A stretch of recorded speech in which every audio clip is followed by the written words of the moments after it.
आज स्वराज फाउंडेशन और अनाक्षी ऐप की तरफ से आयुर्वेदिक डॉक्टर्स का संगठन है नीमा, उनके सभी सम्मानित सदस्यों को आज सम्मानित करने का कार्यक्रम चल रहा है। आप देखेंगे यहाँ ज़्यादातर आयुर्वेदिक चिकित्सक सभी आ रखे हैं, जिन्होंने डेंगू के आज पीरियड में सभी लोग आज हमारे जो कैंप लग रहे हैं सभी लोग अपना योगदान दे रहे हैं।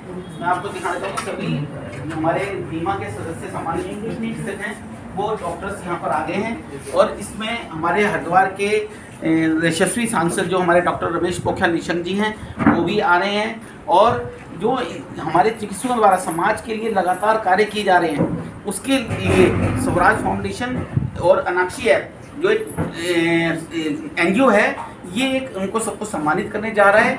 और यहाँ पर भाजपा के वरिष्ठ कार्यकर्ता पदाधिकारी भी आएंगे और इन सभी जो हमारे चिकित्सक हैं इनको सम्मानित करेंगे, मार्गदर्शन भी करें, सुझाव भी दें। इस शानदार आयोजन में उपस्थित सभी जानदार लोगों को मेरा प्रणाम। जानदार लोग तो ताली बजाई दें। सर इसमें ज़्यादातर तो सभी मेरे पिता तुल्य हैं। आज बहुत सारे लोग यहाँ पे आए हैं जिन्हें देख के बहुत ही अच्छा लग रहा है। कुछ डॉक्टर्स नहीं आ पाए, जैसे राजीव शर्मा जी हैं, उनकी प्लेटलेट 77,000 है, वो बुखार से थोड़ा सा ग्रसित हैं। कई सारे डॉक्टर्स हैं जिन्हें फ़िलहाल बुखार चल रहा है, बल्कि हमारे जो पितामह हैं ब्रिजमोहन शर्मा जी, उन्हें कोई जोमेटो वाला ठोक के चला गया। वो यहीं के लिए आ रहे थे, प्रस्थान कर रहे थे, फिर पापा के पास ही वो फर्स्ट एड लेके उन्हें घर भिजवाया गया। तो काफ़ी सारे डॉक्टर्स ऐसे जो भी अस्वस्थ हैं, नहीं आ पाए। आज का जो आयोजन है ये अनाक्षी ऐप और स्वराज फाउंडेशन जो है, ये अनाक्षी ऐप एक धागा है। जब एक बहुत सुंदर माला बनानी हो मोतियों की, तो मोती तो सारे आप हैं, लेकिन उन्हें एक सूत्र में पिरोने के लिए, एक प्लेटफॉर्म पे लाने के लिए जो धागा है, ये अनाक्षी ऐप है। अनाक्षी ऐप क्या करती है कि सभी डॉक्टर्स को एक प्लेटफॉर्म पे ले आती है। देखिए पार्टी विशेष का नहीं, लेकिन एक जो नारा इंडिया में है कि सबका साथ सबका विकास, या एक नारा जो है कि स्वच्छ भारत अभियान, तो हमने और स्पेशली पंकज नंदा जी ने और अनिल पाराशर जी ने, इन्होंने एक नारा और दिया था, स्वस्थ भारत की जगह स्वच्छ भारत अभियान।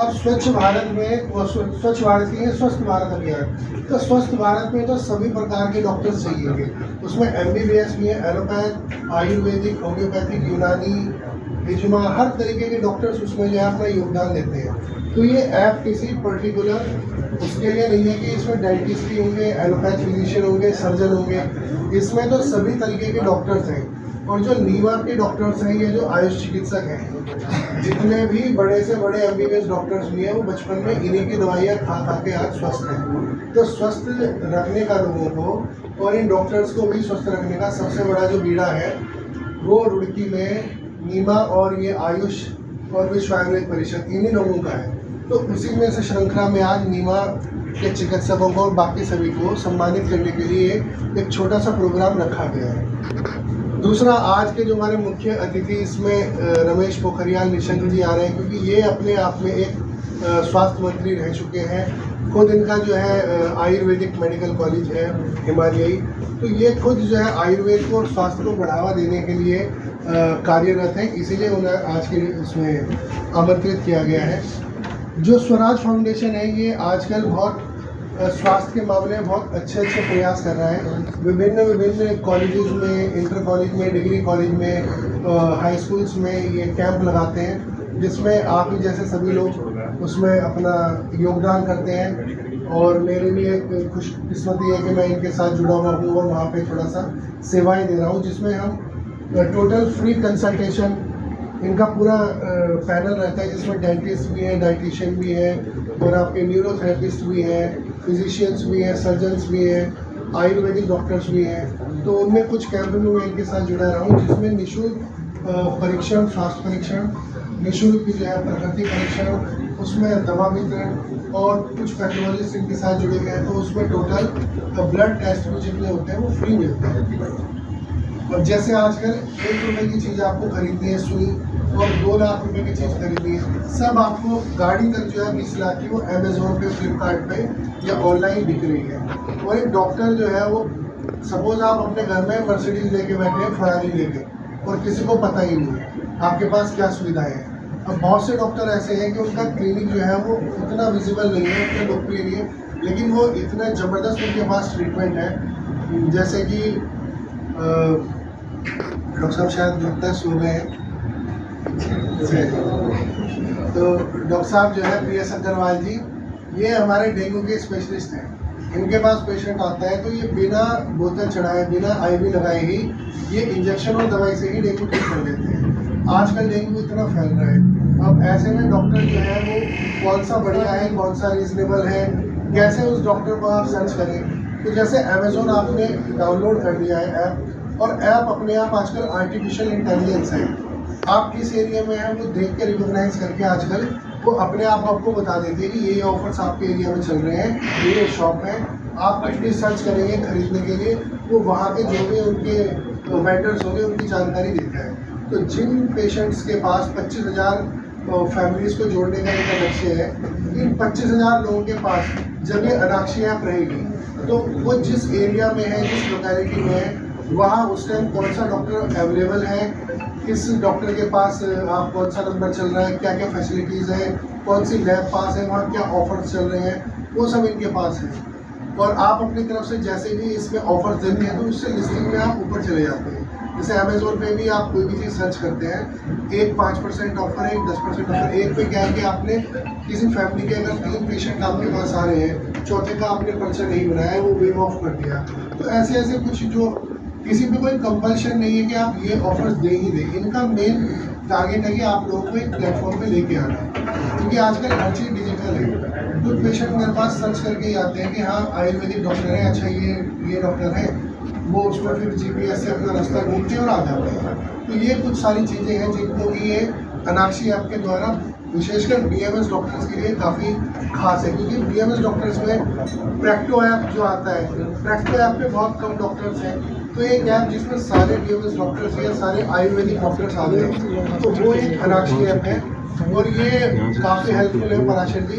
अगर किसी भी डॉक्टर को नहीं भी आता है कि इस ऐप को कैसे संचालित करना है, कैसे डाउनलोड करना है, तो ये खुद या अपने किसी भी एग्जीक्यूटिव को भेज के आपको बाकायदा उसका वो डाउनलोड करा देंगे और आपका रजिस्ट्रेशन भी करेंगे और आपको उसमें जो है कैसे उसका संचालन करना है सारी चीज़ का आपको हेल्प भी करेंगे।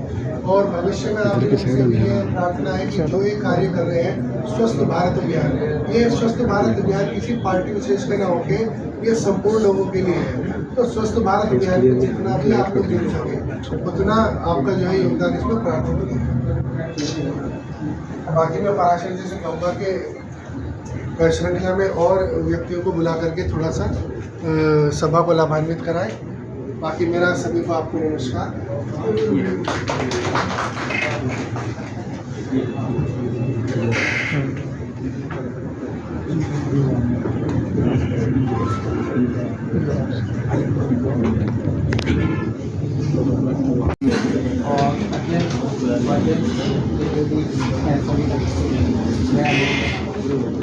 आप सभी मेरे मित्र जो सभागार में बैठे हैं, मैं उनके लिए कुछ मांग करना चाहता हूँ इस फाउंडर्स एंड के द्वारा। देखिए, हमारे साथ भेदभाव वाली नीति अपनाई जा रही है, आज से नहीं शुरू से अपनाई जा रही है। हम लोगों को अलग कैटेगरी में रखा जाता है, जो आपके एलोपैथिक वाले हैं उनको अलग कैटेगरी में रखा है, वो फर्स्ट कैटेगरी के मानते हैं, हमें सेकंड के मानते हैं। हमारे से नीचे भी एक है, वो भी चिकित्सक ही हैं, उनको कहते हैं कि साहब ये तो झोला छाप है। वो झोला छाप कैसे हो गए? वो झोला छाप नहीं है, हमारा पालन पोषण उन्हीं के द्वारा हो रहा है। ये जो आज नर्सिंग होम में बैठे हुए लोग बाग हैं जो कहते हैं साहब ये झोला छाप है, इनके एजुकेशन जो है हमारे बराबर नहीं है, उनका पेट कौन पाल रहा है? कभी आपने विचार किया? देहात में जितने चिकित्सक बैठे हुए हैं, क्या MBBS बैठे हुए हैं?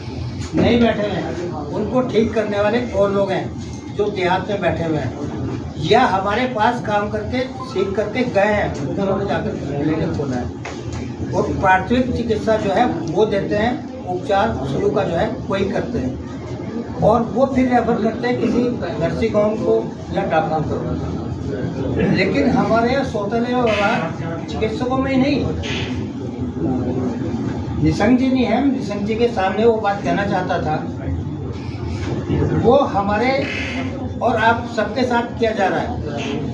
उत्तराखंड जब बना है तो हम यहाँ के निवासी थे, मूल निवासी थे, हमारे लिए पूछ करके उत्तराखंड नहीं बना है। आज हमें स्थायी निवास प्रमाण पत्र दिया जाता है, और जो पहाड़ के रहने वाले हैं उनको मूल निवास प्रमाण पत्र दिया जाता है। ये सरकार भी हमारे साथ भेदभाव कर रही है, जो कि नहीं होना चाहिए था। निशंक जी जब मुख्यमंत्री थे, एलोपैथिक के लिए हमने उनको लिख करके कई लेटर दिए हैं कि साहब हमको इमरजेंसी में एलोपैथिक मेडिसिन इस्तेमाल करने की अनुमति दी जाए, लेकिन आज तक उसके ऊपर कोई कार्रवाई नहीं की। कोई इमरजेंसी आ जाती है हमारे पास तो उसको आयुर्वेद मेडिसिन से कैसे हम डील करेंगे? किसी के ड्रिप लगा रखी है, अभी कोई आ जाता है कहने लगे साहब अब तो ड्रिप लगा रखी है, आपने क्यों लगा रखी है? क्या हमें अधिकार नहीं है? हमें दो तरह की मेडिसिन पढ़ाई जाती है, एलोपैथी की पढ़ाई जाती है, आयुर्वेदिक पढ़ाई जाती है। हमें दोनों में चिकित्सा करने का अधिकार है। हमारा मुख्य उद्देश्य है जो मरीज हमारे पास आया है उसकी चिकित्सा करना, उसकी जान बचाना। सबसे पहला हमारा चिकित्सा का उद्देश्य यही होता है। बाद में देखी जाती है कि डिग्री कौन है, क्या है, कैसी है। और जहाँ तक झोला साहब का सवाल है, देखिए मान्य में किसी मेडिसिन का एक्सपर्ट हूँ, या कार्डियो में हूँ, या एमडी हूँ, या सर्जरी में हूँ, तो मैं केवल वही पेशेंट देखूँगा। मान लीजिए हार्ट का हूँ तो मैं हार्ट के पेशेंट देखूँ, बुखार का ना देखूँ, चोट लगे हुए ना देखूँ, दर्द का ना देखूँ। अगर मैं वो सब काम कर रहा हूँ तो मेरी कैटेगरी झोला छाप में ही है, वो भी वही काम कर रहे हैं। दूसरी बात, अभी यहाँ पे जिक्र हुआ था हमारे सर्जन साहब का, कि साहब उन्होंने कहा कि जीआईसी के जो पढ़े हुए हैं उनको मैं निःशुल्क चिकित्सा दूंगा। देखिए मैं आप सभी को बताना चाहता हूँ, मेरे यहाँ निःशुल्क चिकित्सा किस किस को दी जाती है? बच्चों के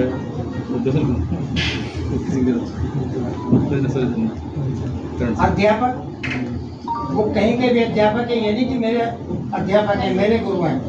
अध्यापक का मेरे को मालूम पड़ना चाहिए कि अध्यापक है, उसको कोई फीस नहीं ली जाती है। सैनिक, उनसे कोई फीस नहीं ली जाती है। वृद्ध, उनसे कोई फीस नहीं ली जाती। छात्र छात्राएं, उनसे कोई फीस नहीं ली जाती है। गरीब जो चिकित्सा जिनको चिकित्सा की आवश्यकता है, उनसे कोई फीस नहीं ली जाती, उनको मेडिसिन भी फ्री दी जाती है। तो अगर किसी सज्जन ने कहा कि साहब जो जीआईसी के पढ़े हुए हैं केवल मैं उनकी फ्री कर दूँगा, वो तो हमारे से बहुत ज़्यादा कमाने वाले हैं, तो बहुत अच्छी बात है। मैं उनका दिल से धन्यवाद देता हूँ कि उन्होंने ऐसी बात जो है सबके सामने कही। और मैं आप सभी से निवेदन करता हूँ, मेरा क्लिनिक आवास विकास में है, दर्द, सर्वाइकल, साइटिका और पेट की बीमारी का इलाज करता हूँ। आप निःशुल्क आकर के मेरे यहाँ सलाह ले सकते हैं। बहुत बहुत धन्यवाद डॉक्टर साहब, और आपने बहुत अच्छी बात आई। इन्होंने शुरू किया है, बहुत ही अच्छा है, उससे काफ़ी फायदा होगा। जब तुम जो जैसे छुट्टी वाले दिन वहाँ पे कोई भी डॉक्टर अवेलेबल नहीं होता, संडे के दिन कोई भी पेशेंट अगर इमरजेंसी में होता है बहुत ही कम, बहुत लोगों को दिक्कत होती है। तो तुम ऐसे दिन के लिए, संडे के दिन के लिए कोई ना कोई ऐसा इंतजाम होना चाहिए ताकि पेशेंट्स को दिक्कत ना हो। आपको शुभकामनाएं।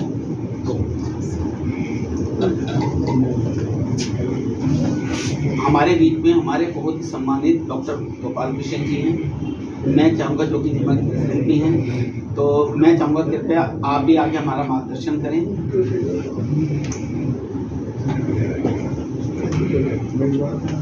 आपको बहुत बहुत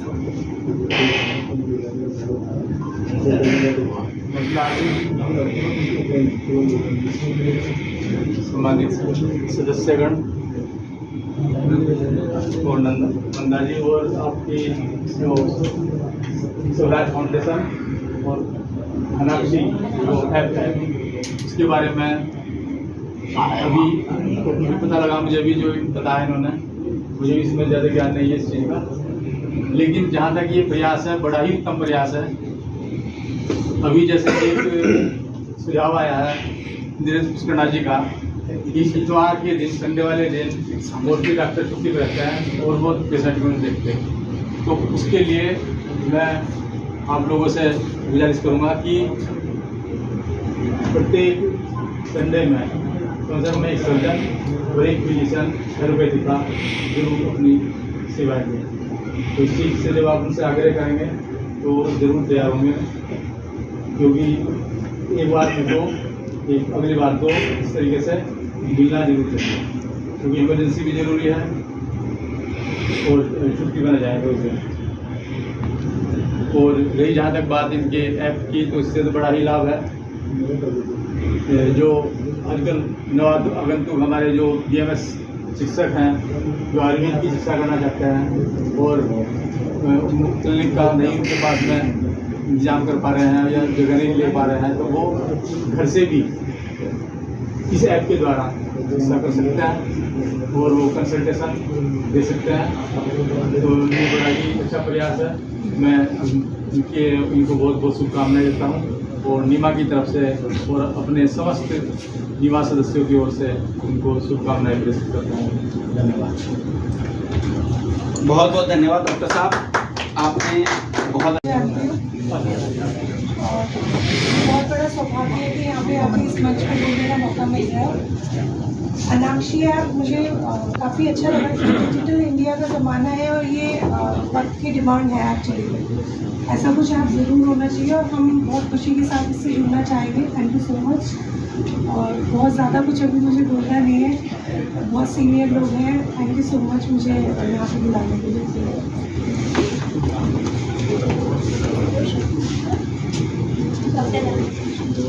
मैं डॉक्टर नमिता जी से रिक्वेस्ट करूंगा कि कृपया आके हमारे स्वराज फाउंडेशन को किस प्रकार से हम और सही कर सकते हैं, क्या सुझाव हैं उनके, और वो किस प्रकार से अपने मरीजों से इंटरेक्शन करते हैं, तो उस बारे में थोड़ा बताएं।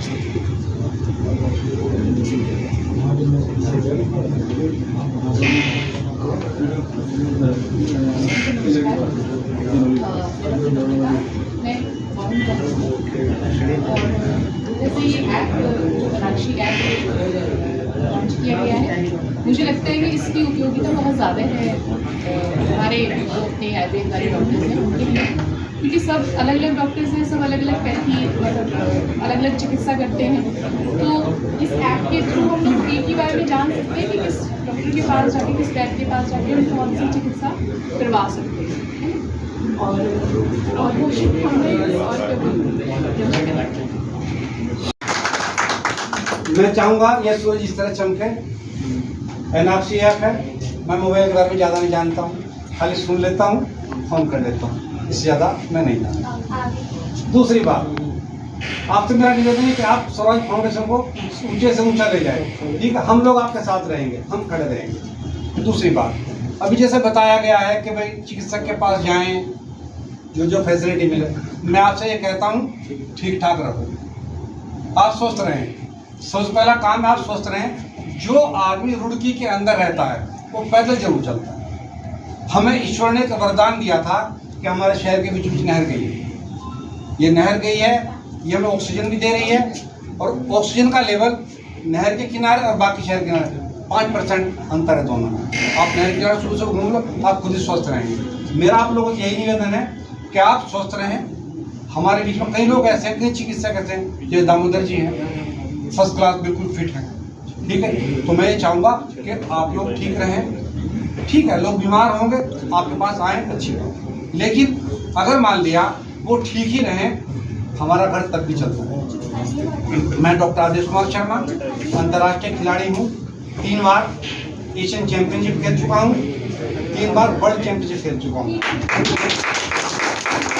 मेरे पास मैं अपनी बात को विराम देते हुए शायद सांसद महोदय आ गए हैं।